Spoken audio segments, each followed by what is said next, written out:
A 68-ton heavy tank suddenly lost power on a flat, muddy field. We drove out in an armored recovery vehicle to tow it, only to discover that the tank wasn't stuck. It was being dragged underground by a massive, unknown creature lurking beneath the mud.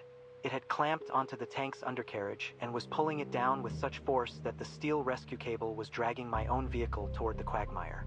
The winch brake pads were smoking, smelling exactly like burning rubber, filling the cabin with fumes so thick I could barely keep my eyes open.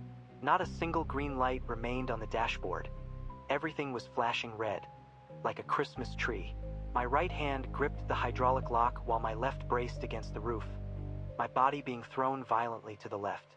The M88, a 70-ton beast in its own right, was now sliding forward, dragged by the cable. Its tracks carved deep grooves into the dry mud, and I could hear rocks being crushed inside the track channels. 30 meters outside the window, the M1 was sinking. Look closely, that M1 wasn't just stuck in the mud. It was being forcibly dragged down by something underneath. The entire hull was settling, as if a hole had opened up beneath it. The left roadwheel went first. Asterisk bang asterisk. The torsion bar snapped, and the wheel, still attached to half an axle, shot out of the mud, slammed into the ground, bounced and rolled away. The second wheel followed. Then the third didn't fly off. It was pushed upward from beneath, wrenched outward, tearing the entire suspension bracket and armor plate apart. Even from 30 meters away, I could hear the sound, like a forklift ramming a metal cabinet into a wall. Then the mud bulged. A mound, about 5 meters wide, broke through the surface salt crust as something pale gray squeezed up from below. I finally saw what it was. 2 pincers, no, mandibles, each longer than my outstretched arm, covered in backward-facing hooks, pale as dead bone. They were clamped onto the M1's underbelly, right between the third and fourth road wheels. As the mandibles closed, the tank's bottom armor plate curled outward, like the edge of a can lid being pried open by a can opener. The steel cable was taut as a guitar string, vibrating with a low hum. I didn't dare shift gears.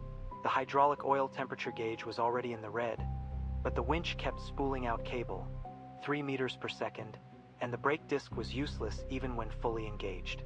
The entire M88 was being dragged forward. The bulldozer blade had dug into the mud, but it made no difference. We kept sliding. My butt lifted off the seat for a moment before my back slammed against the bulkhead, the body armor digging painfully into my shoulder blades. The mandibles beneath exerted force, twisting the entire tank. The gun barrel tilted upward, and the turret ring began to creak and groan, as if about to crack. I saw the fourth road wheels mounting bolts shear off from the chassis, still attached to a section of torsion bar, tumbling through the air before plunging into the mud. Let me start from when we got the mission. It was unnaturally hot that day, even past 4 in the afternoon.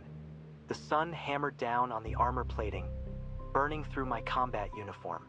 Our platoon, the 7th Armored Recovery Platoon, had been waiting in the assembly area west of the base when the radio crackled.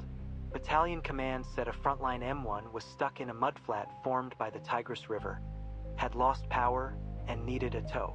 We were used to this kind of job. An M1 weighs 68 tons. Once it's stuck, it can't get out on its own. I was driving the M88 with an M2 Bradley assigned as escort.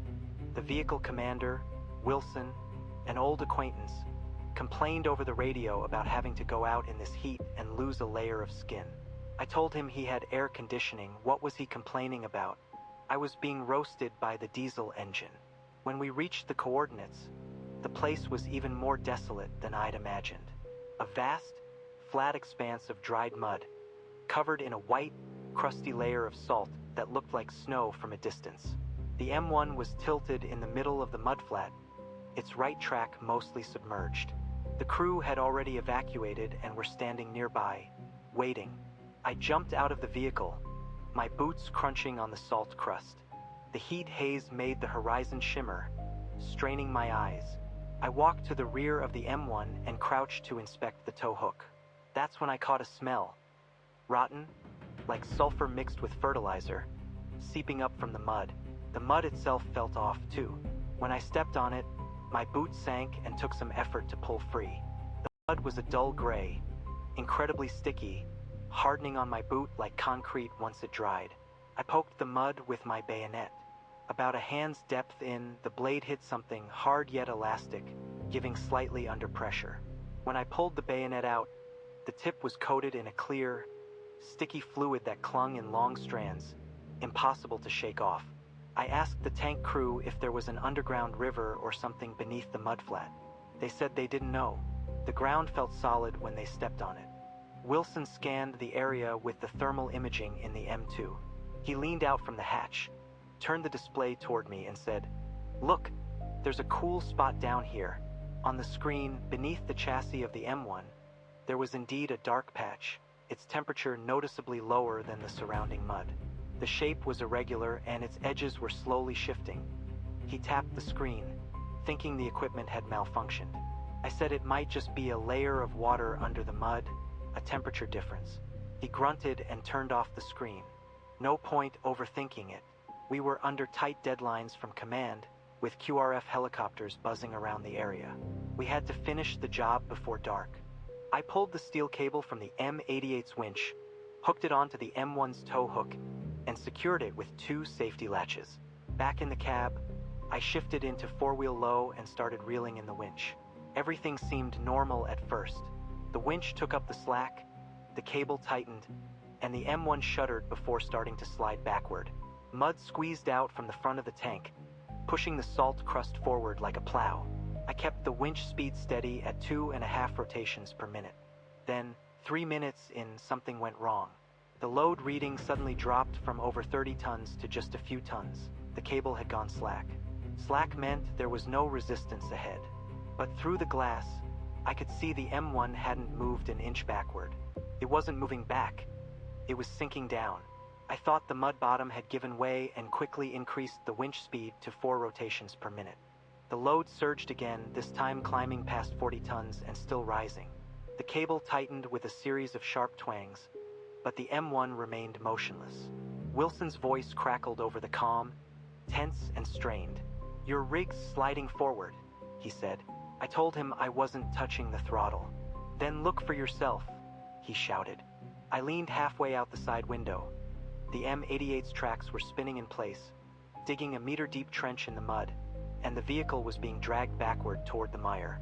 The dozer blade was buried solid in the mud, but it couldn't hold us back. I looked back at the M1. The entire tank was tilting downward. Bubbles began rising to the surface of the mud. All around the M1, dense clusters of small bubbles surged up from below, bursting with a stench so sharp it burned the nostrils.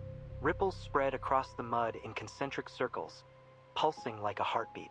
Wilson went silent for a few seconds before saying, "There's something moving down there." When the winch load hit 58 tons, the sound of the cable changed. It was like nails scraping against sheet metal, vibrating from the winch all the way under the cab floor, shaking the entire vehicle. The hydraulic oil temperature gauge was already in the red, and as I glanced at it, the needle kept climbing. 58 tons. The M88's rated towing capacity was far lower. We were already 15% over, and if we kept pulling, the winch gears would shatter. When the first road wheel on the M1's left side flew off, I didn't immediately process what it was. There was a loud twang, like a steel cable snapping on a construction site, and then a dark object shot out of the mud. The entire road wheel, still attached to half a torsion bar, tumbling twice in the air before slamming into the ground. It bounced once, rolled aside, and gouged a trench in the dry mud. The second wheel followed, its torsion bar sheared off, the brake gleaming silver-white and twisted like a corkscrew. The third wheel didn't fly off. Something beneath the mud pushed it out, wrenching it free. The entire suspension mount, along with a 15-centimeter thick steel plate, tore outward. Crack, crack, crack. The armor plating under the M1's chassis was being ripped apart. Then the jaws emerged from the mud. Each mandible was longer than I am tall, a grayish-white color like aged bone, covered in rows of vertical ridges like the bark of an old tree. The inner edges were lined with rows of inward-curving barbs, their tips black, fading to white toward the base. The 2 jaws clamped onto the M1's chassis, between the 3rd and 4th road wheels. The moment they bit down, The armor plating curled outward like the lid of a can peeled open by an opener, the edges jagged and torn. I heard Wilson cursing over the comm. He started swearing. At God, at whatever the hell this thing was. A whole string of curses. Then the M2's 25mm chain gun fired. 3-round burst. 1 round scraped along the right mandible's carapace, leaving a crack with green fluid oozing down the ridges. The second round punched straight into the joint membrane, spraying dark green mucus 2 meters out, sizzling and smoking as it hit the mud. The third round, I didn't see where it hit, because the thing let go. The 2 jaws released the M1's chassis and snapped wide open.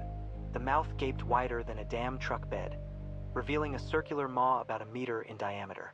Inside, 5 concentric rings of keratinous teeth rotated slowly, each ring grinding outward like a millstone. It was aimed straight at the M2.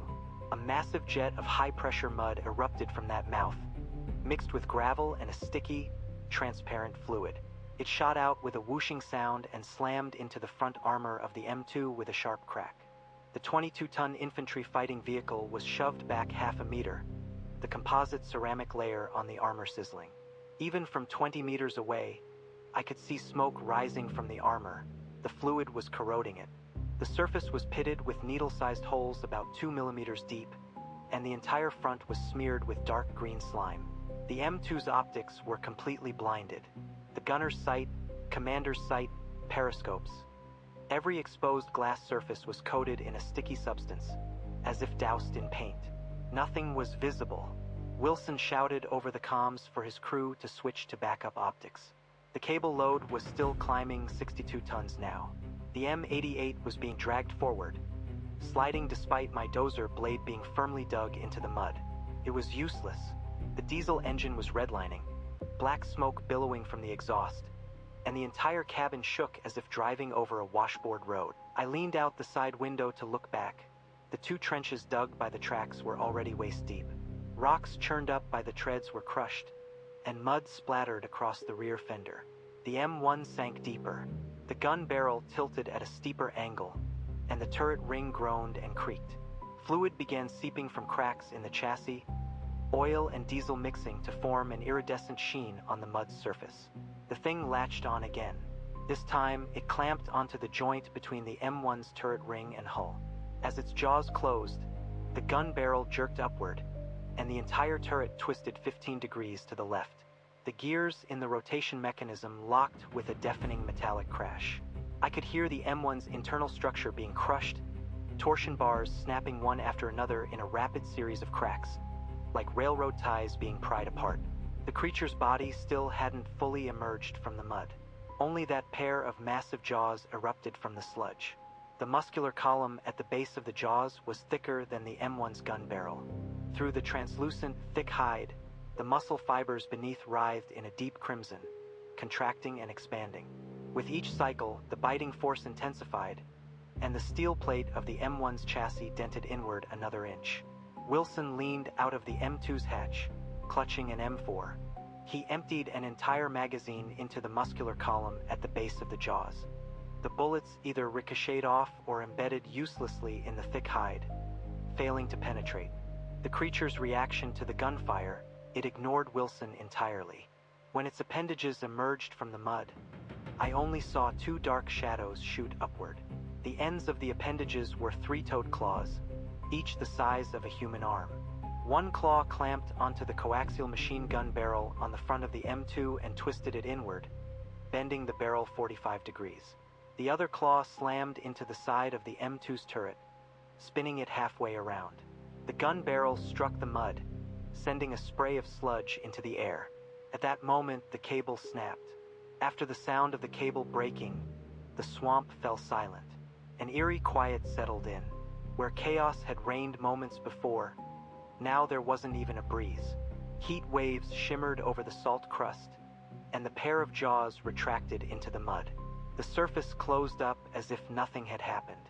The salt crust resealed, its gray-white surface cracked in several places, with dark green fluid still seeping out, but slowing. The M1 lay tilted and motionless in the mud. The hull leaned about 25 degrees to the right front, with sludge reaching the turret ring.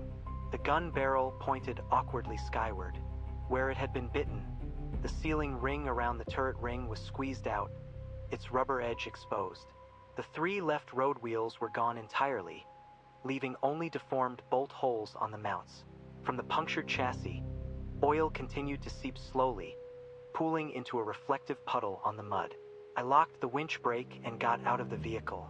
My boots sank into the soft, yielding mud, each step a struggle. Even through the soles, I could feel the mud's temperature, noticeably hotter than before. I pressed the back of my hand to the surface, warmer than half an hour ago, easily by 7 or 8 degrees. Something beneath this mud was generating heat. Wilson poked his head out of the M2's turret, removed his helmet, and wiped his face. Sweat and grime streaked his skin in muddy lines. He asked if the cable had snapped completely. I told him the winch end had broken, with half still tangled around the M1's tow hook. "Headquarters got back," he said, tapping his headset. "They said it was a subsurface cavity collapse, combined with geological gas explosions." I glanced at him. "Cavity collapse?" "Their exact words," he shrugged. "They also said the QRF helicopter is en route, 20 minutes out." I crouched by the edge of the mud pit, watching the M1.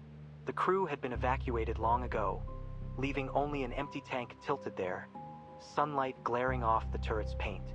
If you ignored the gnaw marks beneath the chassis, it looked like a routine stuck vehicle incident. Soft mud, heavy tank, it sank, and the tow cable snapped during the pull. Plausible enough. Wilson was reworking the towing plan.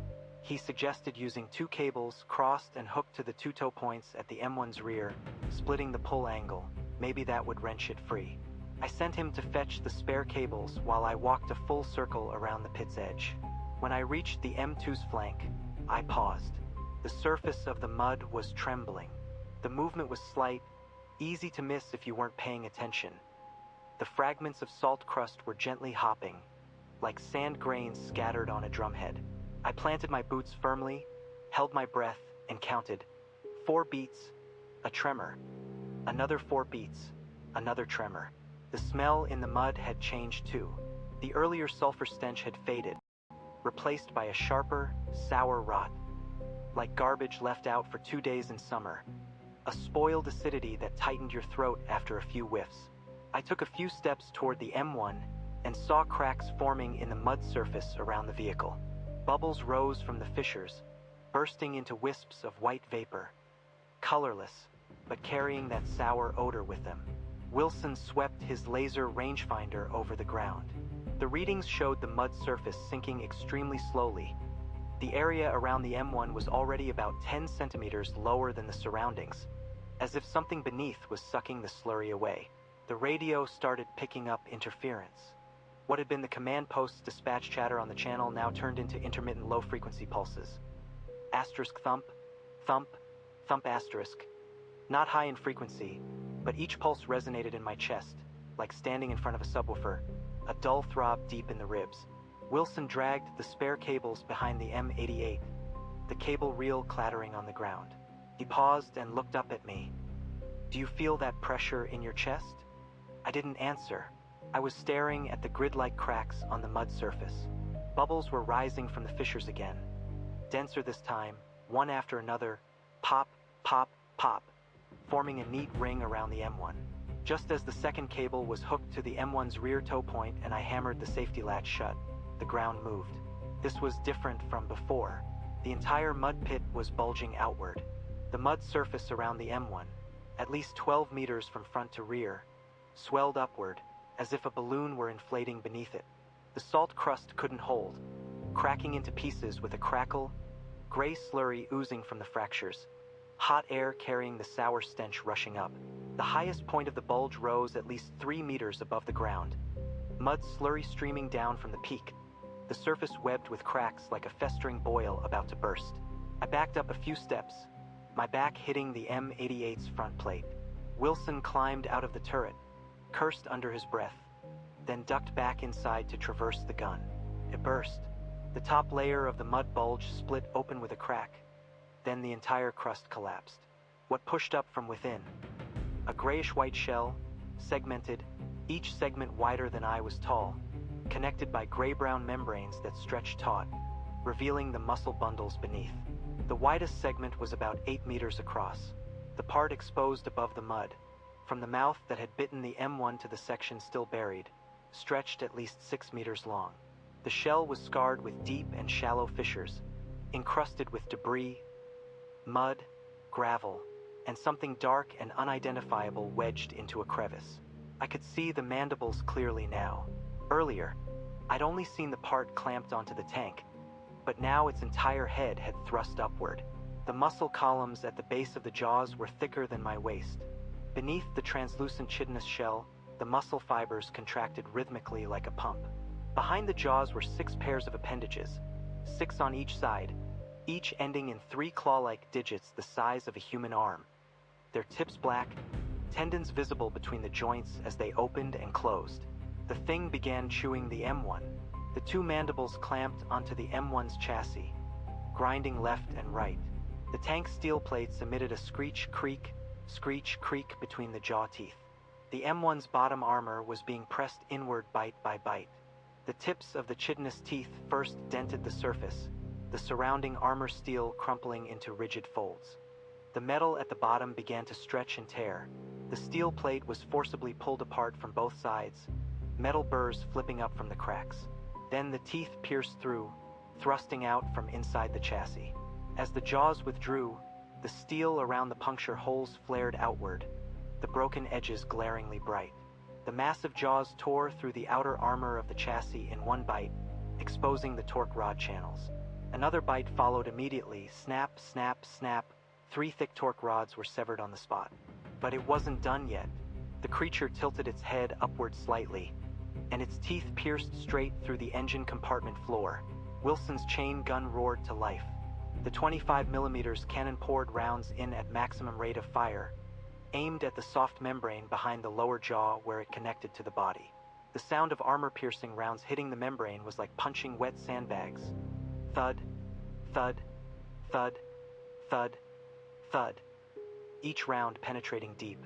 Dark green bodily fluid oozed from the bullet holes, sizzling as it splattered onto the muddy ground, sending up plumes of white smoke that clouded the area. Where the fluid soaked the mud, a layer of gray foam bubbled to the surface. The creature's reaction. It didn't charge at the M2. Instead, it lifted the M1. Its jaws clamped onto the M1's chassis, heaving upward with tremendous force.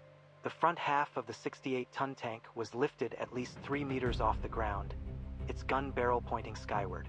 The immense weight of the tank strained the turret ring, which groaned and screeched as the entire turret was forced backward, sliding half a rotation. Then the creature slammed the tank back down. The moment the M1 hit the mud, the shockwave transmitted through the ground jolted the M88, causing it to bounce. Standing outside the driver's compartment, I was thrown off balance, my knees buckling as I nearly fell. Inside the compartment, anything not secured went flying. Canteens, map boards, toolbox lids, clattering against the walls. Wilson's gun barrel glowed red, but he kept firing. Just then, 2 of the creature's appendages swept in from the side. One massive claw clamped onto the coaxial machine gun, wrenching it violently until the barrel bent at a 45-degree angle, ammunition belts scattering everywhere. Immediately after, a dark shadow swept past. Another claw hammered into the side of the turret like a sledgehammer. The turret spun half a rotation and stopped at a 90-degree angle. The gunner's sight took a direct hit, its lens glass cracking into a spiderweb pattern, fragments embedded in the frame. Mud gushed from the creature's side. It reared up further, revealing more segments of its body from the muck. A circular opening, wider than my helmet, appeared on the newly exposed segment, its edges lined with wrinkled soft tissue that pulsed open and closed. Each time it opened, mud spewed out. Each time it closed, a muffled thump echoed. The M1's turret began to sink.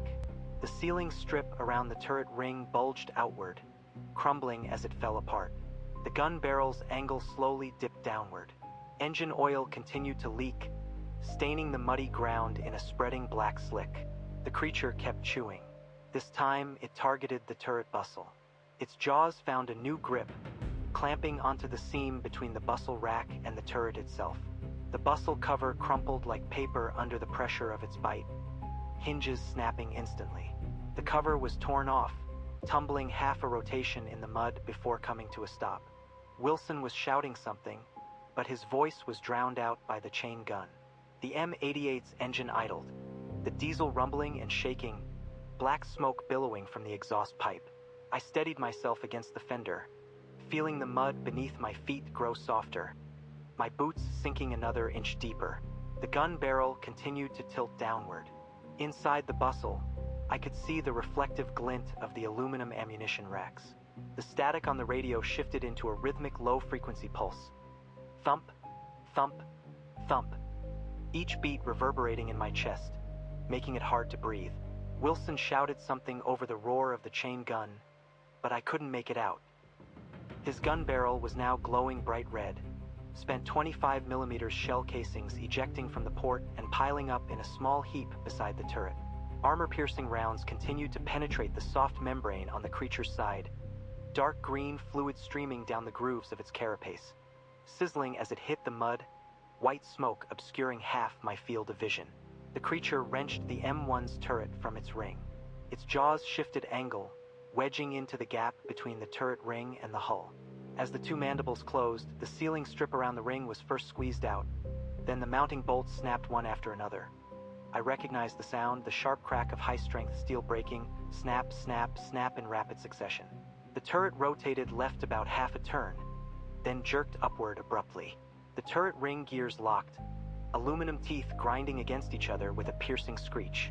The gun barrel dug into the mud as the creature forced the turret downward, driving it deeper. The bustle cover was already mangled from the bite, hinges completely broken, the cover hanging askew to reveal the aluminum shells of the ammunition racks inside. Wilson climbed out of the turret, clutching M136 rocket launcher.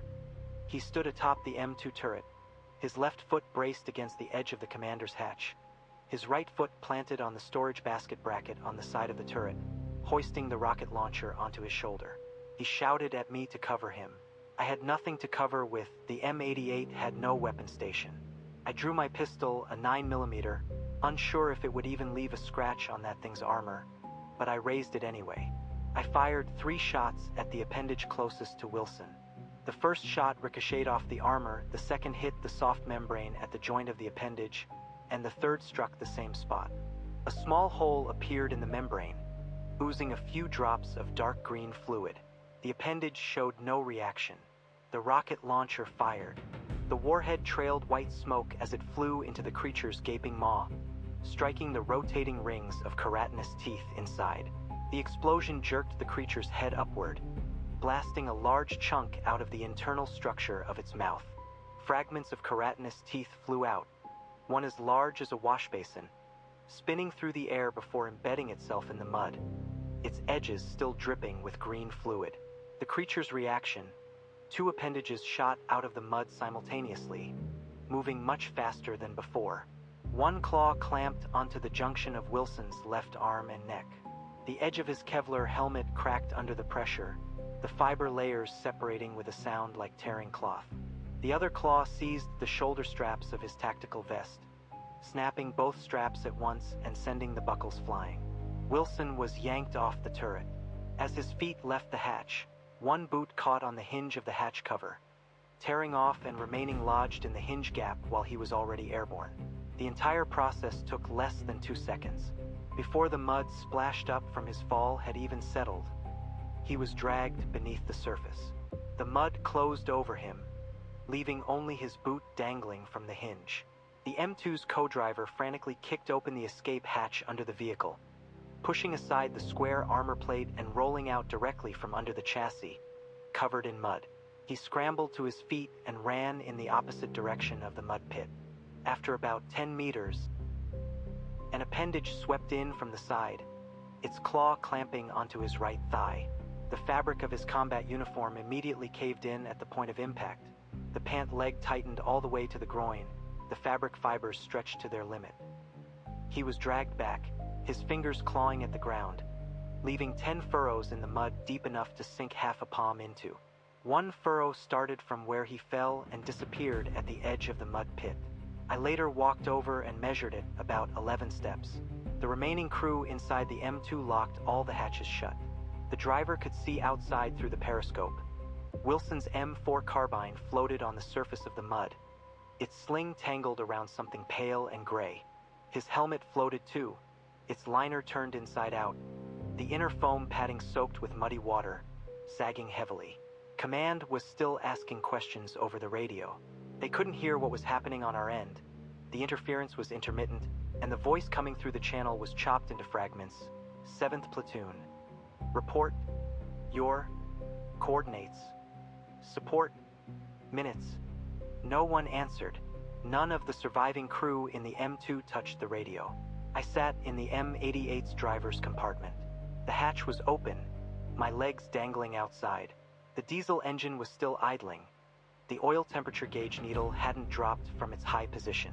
The winch cable was broken.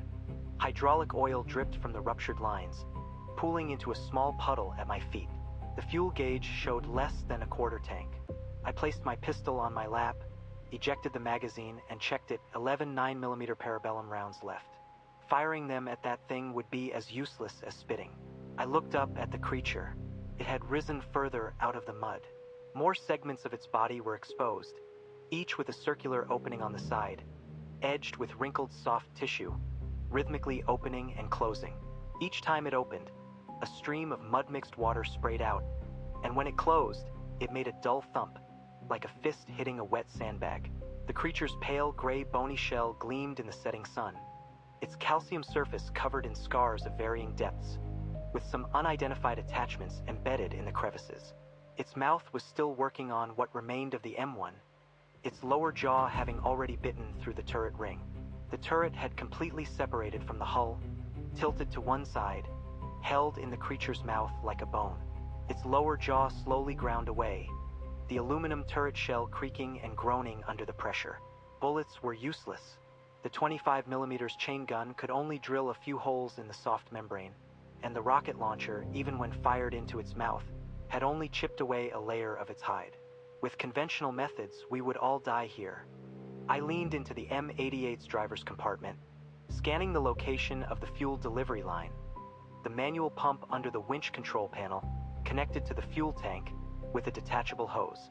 The M2's smoke grenade launcher was still functional, with 2 white phosphorus smoke grenades left. I took another look at the wreckage of the M1. The ammunition rack in the turret bustle was still exposed. 12 120mm shells, neatly arranged in their aluminum casings. The creature was entirely focused on chewing through the turret, its appendages rhythmically opening and closing against the muddy ground. The pores along its sides continued spewing sludge, each eruption churning up fresh mud from below. An idea struck me. If I could detonate the remaining ammunition inside the M1, the explosion, occurring within its mouth or whatever that maw-like structure was, might inflict significant damage. The M1's shells were high-explosive rounds. 12 of them detonating simultaneously from within could tear it apart from the inside. But setting it off required action on the M1 wreckage itself. I'd have to climb up, pour JP-8 fuel into the remains, and ignite it with the remaining white phosphorus rounds from the M2, all while that thing loomed nearby. A single swipe from any of its limbs, and I'd end up like Wilson. The M2's driver knocked on the hull 3 short taps, signaling he was still alive. I holstered my sidearm and rummaged through the driver's compartment toolbox for a portable fuel canister. 12-liter capacity, empty. I carried it to the manual pump, connected the hose, and started pumping. The smell of JP-8 diesel flooded my nostrils as the canister grew heavier. Once full, I hauled the canister out and walked to the M2 side, slapping the turret. After a few seconds, the hatch cracked open, and the smoke grenade launcher was handed out.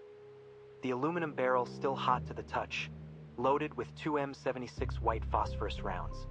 Fuel canister in one hand, launcher slung over my shoulder, I began trudging into the mire. I shifted into reverse. The M88 backed up 5 meters. The tracks skidded in the mud, flinging clumps against the rear fender with a wet slap.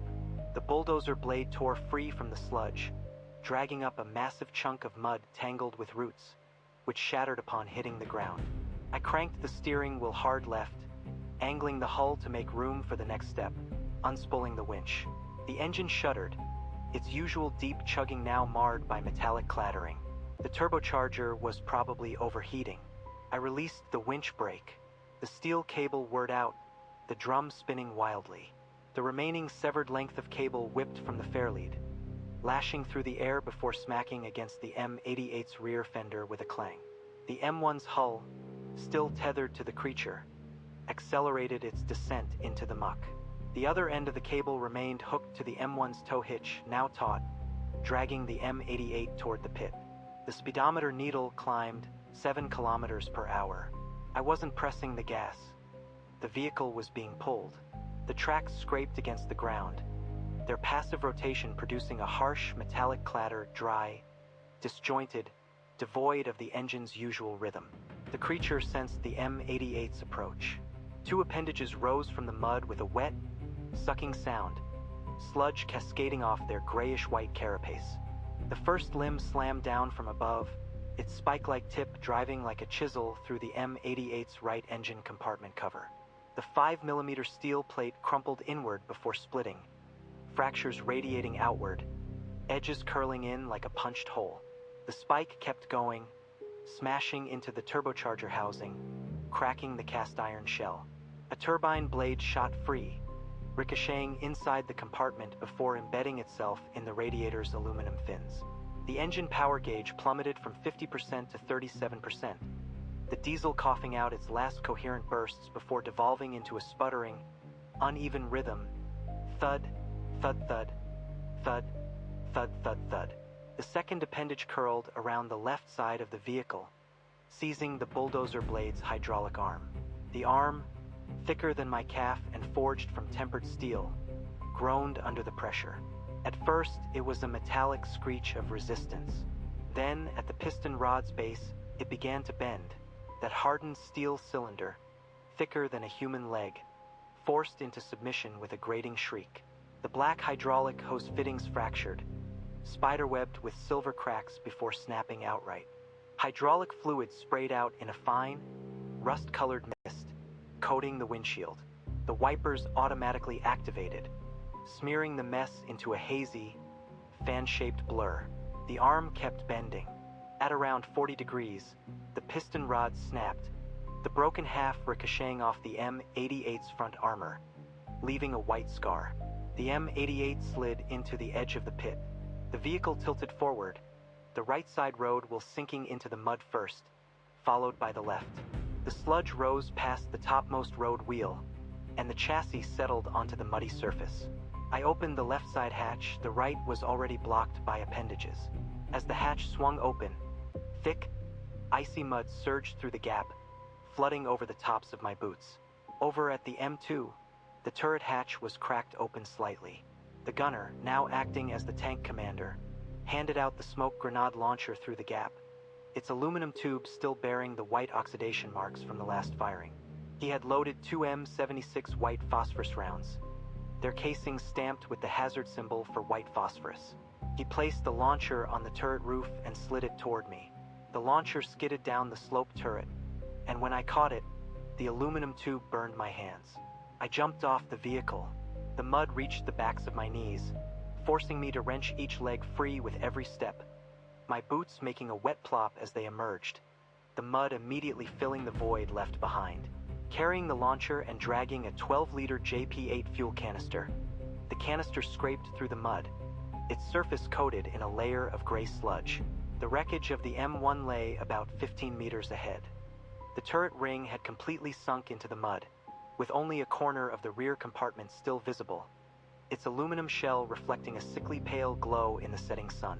The creature was chewing on the turret, its mandibles grinding side to side, the aluminum turret shell emitting a continuous metallic groan as it crumpled, the chewed sections curling like wads of gum. The pores along its body pulsed open and shut, spewing a mix of mud and bodily fluids that splattered onto me, warm, reeking of acid, sizzling faintly against my fatigues, the fabric stiffening as it burned. I moved toward the M1's rear. The turret's rear hatch was gone, but the ammunition rack remained intact, the neatly stacked shells still encased in their aluminum housings. their copper primers glinting faintly in the dim light. The creature's maw was busy gnawing at the front of the turret, about 3 meters from me. The stench flooded my nostrils, a mix of charred protein and the nauseating, acidic reek of its fluids. The barbed tips of its mandibles swayed above my head, and with each chew, green saliva dripped onto the turret, the aluminum bubbling and hissing where it landed. I searched for a breach in the armor. The rear compartment of the M1, where it joined the chassis, had been bitten earlier, leaving a gash in the steel plating. The edges of the tier curled outward, the fractured metal grains glinting in the light, the narrowest part of the gap just wide enough, about 15 centimeters, to fit the fuel canister's nozzle. Inside the breach lay the M1's engine compartment, its crushed cooling pipes and severed cable bundles visible. I lifted the canister, mud dripping from its base. The nozzle jammed into the gap, and I twisted the valve open. JP-8 surged out, the sound of liquid splashing against the engine's internal structure echoing. First a hiss against metal, then a steady trickle as it pooled inside. The acrid stench of diesel poured from the breech, overpowering the creature's foul odor. 12 liters of fuel, valve wide open, drained in under 2 minutes. Once empty, I tossed the canister into the mud, where it wobbled on the surface. I waved at the M2. The gunner poked half his head out from the turret crack. He'd been watching me the whole time. Raising the launcher overhead, I pointed toward the M1's turret ring, where the gap between turret and hull, once sealed by a rubber gasket, now gaped wide enough to fit an entire arm. He nodded. I shouldered the launcher, aligning the sights with the breech, and pulled the trigger. The first M76 shot out, trailing white smoke as it flew into the gap, ricocheting off the turret ring's internal gear before disappearing inside. The second followed, striking slightly left of the same breech and slipping into the engine compartment's rupture. Less than a second passed between the two shots, for seconds of silence. Then, a wisp of white smoke curled from the breech, before a blinding orange light erupted from within, growing brighter. The remnants of the sealing gasket caught fire, dripping black globs of molten rubber. Then, a searing white flame burst from the ammunition rack in the turret's rear compartment, jetting between the aluminum casings and the shells with a high-pitched shriek. The flames engulfed the entire rear of the turret in an instant. The aluminum shell warped under the heat, its paint blistering, charring, and peeling away to reveal the softening metal beneath. The storage bin lid on the turret roof blew off from the internal pressure, spinning through the air before splashing into the mud and bouncing back up. 7 seconds later, the ammunition cooked off. The 12 120mm high-explosive shells detonated almost simultaneously, but what I heard were overlapping blasts, the first one the loudest, with the subsequent explosions drowned out by its echoes. The turret exploded from within, the aluminum shell split along its welds, sending fragments flying outward. A chunk of armor weighing at least 4 kilograms spun toward the M88, piercing the rear radiator grille and embedding itself in the engine fan blades. The fans seized instantly, the metallic clang of the blades striking the shard ringing sharp and brief. Broken torsion bars shot out like javelins, one whizzing so close to my ear that the rush of air made my eardrums ache. The rear hatch of the turret storage box was blown off, tumbling through the air before sticking upright in the mud. The shockwave flung me from the rear of the M1, slamming me backward into the muck. My back hit first, splattering mud across my face, filling my mouth with the metallic tang of diesel mixed with dirt. The creature's maw was torn apart by the internal explosion. When the blast erupted inside its mouth, its lower jaw recoiled from the M1's chassis. The soft membranes lining its mandibles were shredded, spewing dark green fluid like a ruptured high-pressure hose, misting the air in a sickly green cloud. The fluid splashed onto the M88's front armor, bubbling as it ate through the paint, leaving streaky, gray-white corrosion trails dripping down the steel. The keratinous rings of teeth inside its maw were blasted apart, fragments of different layers flying in all directions. A triangular shard of chitin landed in the mud beside me, still trailing strands of sinewy tissue. The entire head structure of the thing was twisted askew, a gaping tear splitting the muscular column at the base of its jaw, gushing fluid that boiled the mud where it landed, sending up thick plumes of white smoke that shrouded half the swamp. The pores along its flanks, once rhythmically pulsing, now gaped open, ejecting murky sludge in unison. Its limbs convulsed. All at once, they splayed outward, pincers pointing skyward, joints cracking like overloaded gears snapping teeth. Then they retracted, curling inward as the creature sank into the mud. The sound of its mandibles tearing free from the M1's wreckage was like roots being ripped from the earth, trailing viscous strands of tissue fluid. The massive, ruined mass of flesh began to sink. Its limbs retracted rapidly, vanishing into the mire, followed by the segmented bulk of its body coiling downward. When the half-destroyed maw finally disappeared beneath the surface, the water erupted into a massive whirlpool. The spot where the monster vanished collapsed into a churning vortex over 10 meters wide, mud and debris surging inward. Salt crusts and pebbles swirled at the edges before the center belched a few final, gurgling bubbles. Then stillness. The surface smoothed, leaving only a dark stain of seeping fluid spreading across the depression. I pushed myself up from the mud. A shrapnel gash split my left shin, the torn edges of my combat pants caked in filth. I wiped my face with the back of my hand, the taste of diesel thick enough to make me gag. The mud still bubbled faintly, sporadic and weak. Thick white smoke lingered, the air thick with the stench of scorched protein and fuel. The M2's turret lay tilted, its surface pocked with white corrosion scars from the creature's fluids. Black smoke curled from the M88's punctured radiator. The M1's wreckage was reduced to a lone gun barrel and half a shattered turret roof jutting from the muck. The rest had sunk with the thing. The broken steel cable of the winch trailed in the mud, its other end still tangled around the M1's tow hook. The bubbling stopped. The smoke drifted, thinning as the wind scattered it, revealing the swamp's new state. The M1's remains were now just the barrel and the blown open turret top. The gun tilted at a different angle, still moving slowly, as if something beneath the mud was shifting it. The turret's aluminum skin was peeled back like orange rind, splayed outward in jagged sections. The M88's engine had died. The hull listed to the right, its starboard road wheels buried. The front armor was smeared with dried green fluid, the paint etched with rough, ashen patterns. The radiator grille still held the embedded armor fragment, 4 kilos of steel wedged between the fan blades smoldering. The snapped winch cable lay in the mud, hopelessly tangled around the M1's tow hook. The M2's frontal armor was webbed with cracks, the composite ceramic layer fissured, some gaps wide enough to fit a fingernail. The barrel was bent, optics shattered, could still start, but the turret was locked at 90 degrees, immovable. There are 2 of us left, me and the assistant driver who took over in the M2. A long strip of skin on the outer side of my left calf was torn open by shrapnel. The bleeding had stopped long ago, the edges of the wound caked with dried mud and diesel fuel. The torn fabric of my pants stuck to my leg, pulling painfully with every movement.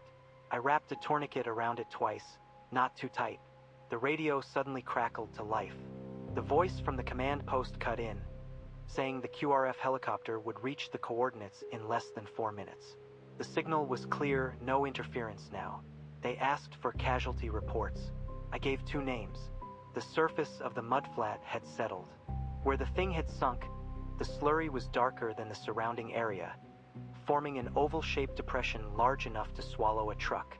Dark mud still bubbled up slowly from below. A gurgle, then another after a long pause. The sulfur smell had dissipated completely, leaving only the stench of burnt rubber and the sickly sweetness of coolant in the air. I took 2 steps toward the center of the mudflat. The ground beneath my feet was still hot. A fragment of the 3-toed claw lay half buried in the mud, larger than my palm, its tip blackened and base grayish-white. Green fluid still oozed from the torn tissue at the break. My rifle, no idea where it was. The pistol remained in its holster, the holster coated in dried mud. The distant thumping of helicopter blades reached my ears, still muffled but growing clearer. I took one last look at the M1's gun barrel. It was moving, just slightly, shifting by about the width of a fingernail every few seconds. Whatever was beneath it hadn't gone far. I turned and walked back. The M2's engine roared back to life, black smoke spewing from the exhaust. The assistant driver knocked twice on the turret shell from inside. Alive, ready to move. I climbed into the M88's cockpit and shut the hatch. The low fuel warning light on the dashboard glowed steadily. Over the radio, someone recited coordinates and evacuation times in a flat voice. No report format could ever properly document what happened today.